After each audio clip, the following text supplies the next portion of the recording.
Siguro simulan natin dun sa pag-ano niya 'no, pag-walk-in niya dito sa, DOJ nung, late 2015 at, yun nga, nung time na yun kasi nanganganib yung buhay niya kaya alam niya na papatayin siya, then nag-walk-in siya, literally walk-in 'no, commute sila by land from Davao City, lumipat doon sa, ah, Tacloban, diretso by land, tumawid ng Bicol, hanggang sa dumating siya ng DOJ at sa security nag-ano 'yan, inquire, walk-in.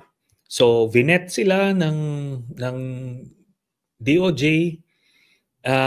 Itong mga panahon na 'to, wala na si Senator Laila, ano na siya, kandidato na siya, eh. Binet siya and eventually na-confirm nila yung kanyang mga, allegations kaya nilagay siya sa Witness Protection Program ng NBI. Okay, ngayon ito yung medyo, hindi magandang pangyayari diyan, nung mga panahon na yon si si Pinoy, um, alam niya na ano ito, na yung impormasyon na yan, eh, talagang tatamaan si si Digong. Um, Kaso, he was pinigilan nung mga sabihin nating mga advisors na ng isang kandidato for president dahil baka daw mawalan sila ng boto sa Region 11 dahil si Duterte daw ay very influential doon. So dahil doon, hindi nila nilabas si Matobato. And that time, hindi kasi kandidato si Matobato. Ay, hindi kandidato si Duterte rather. Hindi This pa. was hindi pa, mga October ito eh, November. So ang assumption nila eh gagawin nilang ano 'to? Um, Parang siya yung pinakang supporter doon sa Region 11, endorser. So Kaya they were gano'n. trying to court the support of Duterte and his support base. Yes, oo. Ito nung mga panahon na 'yan hindi naman, gaanong ano si si Pinoy 'no, after niya na lang nalaman yung ganyang situation. Anyway, so hindi nga nilabas tapos, eventually itong si Duterte pinatakbo ito 'no, hinayaan tumakbo kahit na supposed to be, disqualified na siya kasi mali-mali nga yung kanyang application form, 'di ba?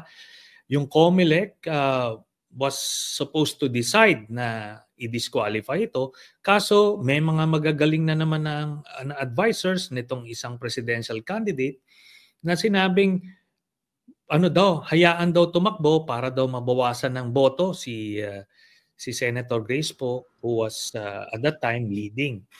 So dalawang ano na 'yan, mga desisyon na palpak 'no. But eventually, 'di yun na nga, um, eventually nanalo si Duterte. So, I was sabihin na lang natin nalaman ko na gano'n nga yung ginawa ni President, Aquino nung presidente na si Duterte pero hindi pa nag-a-assume, binili niya ito na naalala niya na, naku, itong isang, witness, itong si Matobato ay nasa NBI. Kaya inano niya, may inutusan siya na isang trusted, official niya na ilipat yung custody.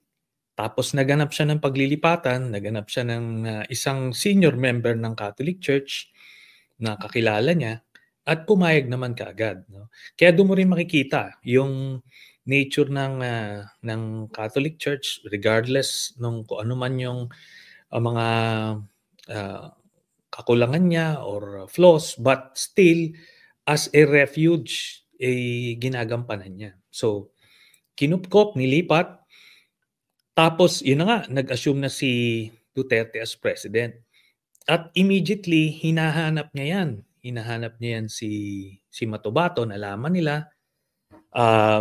Ngayon, nung mga panahon na yon, nag-file na si Senator Laila De Lima ng resolution to investigate yung EJK.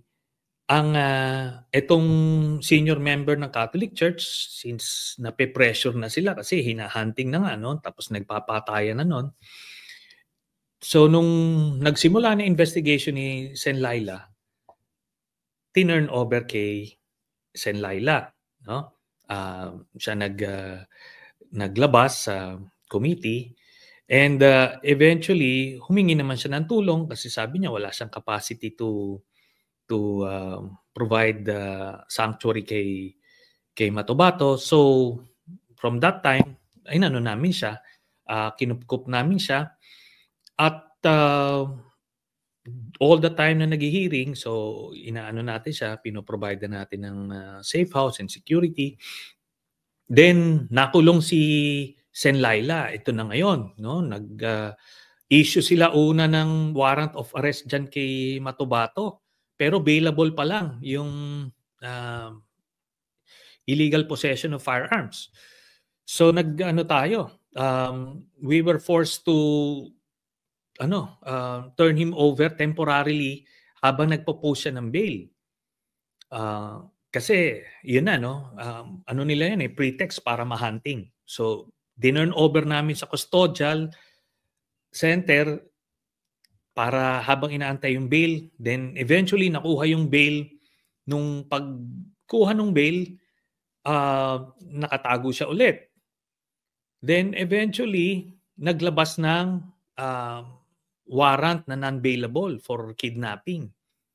Sa isang case na yung sinasabi ni Senator Ping Lacson na hindi daw totoo yung sinasabi ni Matobato dahil hindi daw makita sa Google yung pangalan, pero lo and behold, tama yung sinabi pala ni Matobato kasi yun ang ginamit na case, yung kidnapping na yun na kinonfess ni Matobato. So non-bailable yon. By then, nawala na. Hindi na siya, nagtago na siya, no?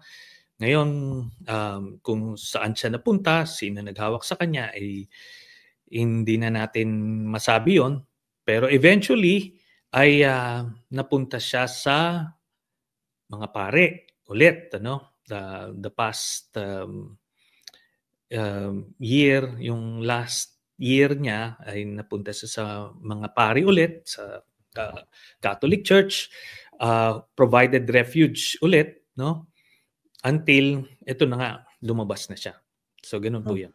Okay, so itong journey pala niya mga 10 taon, isang dekada. Okay, bago siya nakalabas ng bansa. Sa pagkakaalam nyo, ano ba yung nagbago? Bakit lumapit sa DOJ si Edgar Matobato? At nauna ba yung kanyang pagbabago ng isip o pagbabalik loob kumpara dito kay Arturo Las Cañas? Magkaiba yung circumstances ng kanilang pagbabalik loob. Kasi yung kay Las Cañas, ito parang spiritual conversion eh. Yung kanya parang may epiphany eh. Itong kay Matobato, talagang threat sa buhay niya dahil tinorture siya ng mga kasamahan niya at pinagbibintangan siya dun sa isang murder hit na binibintang sa kanya. Hindi naman siya yon. So, hindi siya talaga umaamin. Nung hindi siya tinuluyan, nung time na yun, nagkaroon siya opportunity, nag-impake siya at dire-diretso siya. So, it is out of fear for his life. Kaya siya naghanap ng saklolo. Okay. Sa pagkakaalam nyo, hawak na po ba ng ICC itong si Edgar Matobato? Yes. At na siya, nakuha na yung kanyang deposition. So, yung kanyang testimonya, na-detalye na niya. Oo. So, again, ikukuhan ko lang yung difference, no? itong pagkuha ng deposition niya even before the trial, kasi pag yung mga testigong at risk, ginagawa nila yan para kung ano man, mahabol man, even before the trial begins, yung testimonya na yon ay ipapasok na lang sa records. Hindi na yon makakaapekto. So itong deposition niya, ano na rin yan, na cross-examine yan ng isang court-appointed lawyer for Duterte. Ganun. Okay. Gaano po ka-credible ba itong account ni Edgar Matubato? Kasi pag binasa natin yung article, detalyado, 'di ba? Meron pa rong storya ng cannibalism, kung paano sila pumatay ng mga tao, 'di ba? Tapos meron pang isa o dalawang babaeng ginahasa habang siya raw yung nag-lookout. Sa pagkakaalam niyo rito sa testimonya ni Edgar Matubato ever since, how credible is he? Pag tinitignan mo, nung unang lumabas si Matubato, parang medyo parang masyadong mabigat, no? Hindi mo kagad ma-absorb on its face. Pero nung lumabas si Las Cañas at na-corroborate yun, then talagang siya, very credible. At yung mga pinangalanan niya, ng mga kasama niya, nung pinatawag namin yun sa Senado, nobody denied yung kanyang existence as a person and as a member ng Davao Death Squad. Tapos noong una, ang kinakantsawan niya nung ibang senador na lang daw, baka taga-timpla lang ng kape, no? Kasi nakita mo naman yung itsura niya, inaamin niya na hindi siya marunong magbasa at magsulat. Pero nung nilabas na yung mga lisensya nung kanyang baril at yung kanyang baril lahat at yung mga pictures niya na talagang siya nung kapanahunan na siya yung assassin, hindi nakapagsalita yung mga makaduterteng senador na nagpapanggap na independent. Pero anyway, parang kilala ko yan. Oo. Na magaling daw na investigador pero hindi naman. So anyway. So ngayon dapat makikita natin marunong naman tayo mangilatis Hindi naman tayo yung parang como ito nag-volunteer hindi na na-vet. Bine-vet yon at every turn. Tapos yung kumaga yung provenance, no, hindi naman ito basta dinampot lang ko sa kanto. Galing ito ng Witness Protection Program na vinet na nila initially lahat ng claims niya when he was still there nung panahon ni Pinoy. Tapos binili nito ni Pinoy Yun nga one of his last acts as president.